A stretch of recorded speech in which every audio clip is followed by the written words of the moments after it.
But when the pandemic happened, I noticed that I wasn't feeling too good. My agency, my communications agency, the work was astronomical after George Floyd was murdered, and especially with Black-owned businesses, getting PPP loans and just trying to survive. And we were pretty much the first call in order to utilize folks like Texas Metro News, Cheryl, and Eva to help publicize their businesses because they needed something to help sustain. And so we were working around the clock to make that happen, and I just noticed that I wasn't feeling so well myself. I had a meditation practice, but it wasn't as consistent as it needed to be when all of that happened. I noticed I was slowly just sinking into a depression. Not able to see my family, not really able to connect with other human beings outside of Zoom, and I'm still zoned out right now. And so when everything opened back up, I went to a local studio and I was there every single day just trying to get better before I decided to go on some sort of medication. And luckily, with a consistent practice in meditation, I noticed that it brought joy back into my life, more positivity, and I didn't have to go on any type of antidepressant. So it was an amazing healing source for me.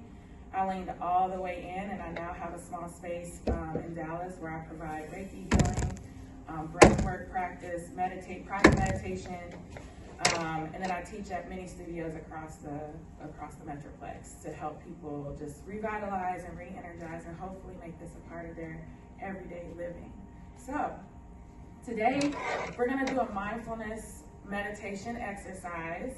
And I'm going to just say this in the beginning because most folks are, Leah, I can't sit down for longer than 5 minutes, and that's fine. And your brain is going to do all sorts of crazy stuff. It's going to say, when is she going to shut up? It's going to say, I'm hungry. It's going to tell you, we've got a lot of stuff planned today. I can't stay focused, but I will guide you back so that you can just take this moment to truly be with yourself. A lot of our stress comes from the fact that we live in the past and we live in the future. But as human beings, we struggle with just being in the present moment.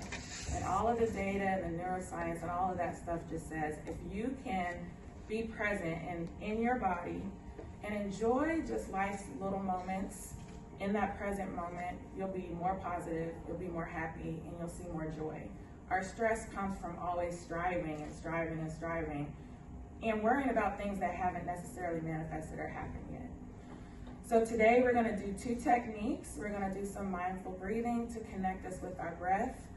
I've learned a lot from some of my South Asian counterparts where they can tell the stress or they can tell the quality of your health just by your breath, how you're breathing, and some by the smell of your breath. Now, I don't want to smell nobody's breath. I don't think I'm going to get that far in my practice.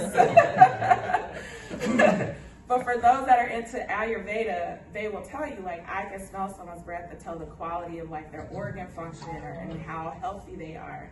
I'm not trying to do that. But today we're going to do a little bit of reconnection to self through breathing. I'll take you through a guided meditation, and then you can go about your day. Does that sound like a good plan? All right. So when we hear this trigger word mindfulness, which is everywhere, really, the only thing about mindfulness is to stay in the present moment and to do it without judgment. We judge ourselves when our minds race. We judge ourselves when we're stressed. But in meditation and mindfulness, it's neither good, it's not bad, it just is. So when I guide you back, don't beat yourself up. Just get back into the practice. All right. So I'm going to lower these lights. Uh-oh. Create a mood. Don't go to sleep, Sean. Your neighbor snoring, you can get one night. I think we'll get my CPAP machine.